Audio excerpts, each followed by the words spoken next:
Pythondagi shartlar dastur oqimini boshqarish uchun ishlatiladigan mantiqiy ifodalardir. Bu ifodalar odatda true yoki false qiymatiga ega bo'ladi.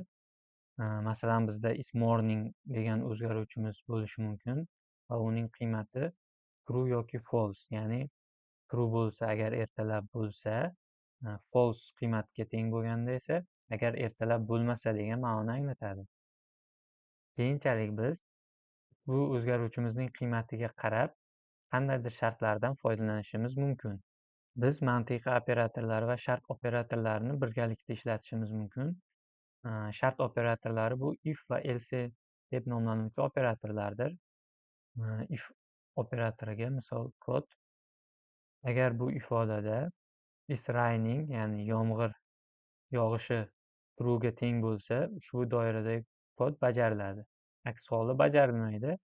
Bu shart bo'yicha ichkari kiritilgan print qo'yilgan ikki nuqtaning pastidan 4 ta bo'sh joy qoldirib yozilgan har qanday kod bir doira hisoblanadi.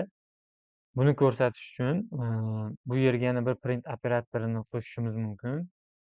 Bu endi shartlar doirasiga kirmaydi, ya'ni ifning ichiga kirmaydi. U bilan bir qatorda turibdi, ya'ni uning ichiga kirib turgani yo'q.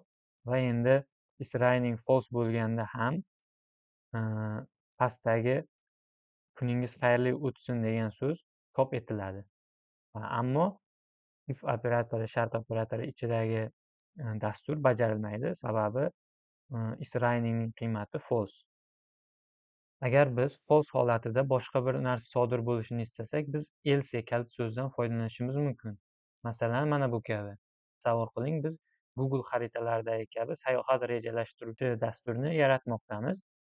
Agar yomg'ir yog'ayotgan bo'lsa, biz mashinada ketamiz. Aks holda velosipedda ketamiz. Is raining degan o'zgaruvchimiz bor. Uni qiymatiga qarab bizdagi shartlar bajariladi. Tahlil qilsak, agar is raining true bo'lsa, ya'ni yomg'ir yog'ayotgan bo'lsa, mashinada ketamiz. Shu doira bajaradi. Barcha shartlar bajarilmaganda bu holat avtomatik false bo'ladi. Biz velosipedda ketamiz qatori chop etiladi.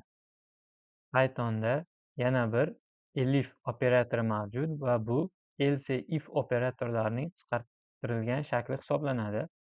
Agar o'zidan oldingi shartlar false bo'lsa, u bajariladi. Shuningdek, biz raqamli qiymatlarga ega shartlarni qo'shishimiz ham mumkin. Ularni taqqoslash operatorlari bilan birgalikda ishlatishingiz mumkin bo'ladi. Masalan, agar biz masofa 1 kilometrdan 10 kilometrgacha bo'lgan hollarda velosipedda yurishni variant sifatida qo'shmoqchi bo'lsak, kodimizda distance kilometers degan alohida o'zgaruvchi yaratamiz, ya'ni masofa kilometrda taxminiy qiymatlar qo'yilgan. Bu yerda hozir 5 kilometr. Endi shart operatoriga kelamiz.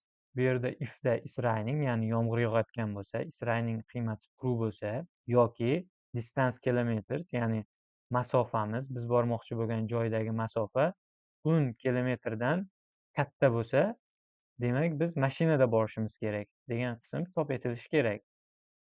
Elif aks holda distance kilometers 1 kilometrdan kichkina bo'lsa, ya'ni kichik 1 kichkina bo'lsa, bu holatda biz piyoda borishimiz mumkin degan qism chop etilishi kerak.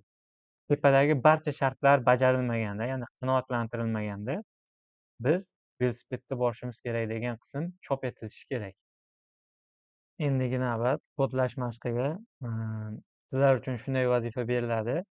Bitta tizimi uchun dastur tuzishingiz kerak. Dastur mijozlarining yoshi va talabalik holatini tekshirishi, bu qoidalarga asoslanib tegishli xabarni ko'rsatishi kerak.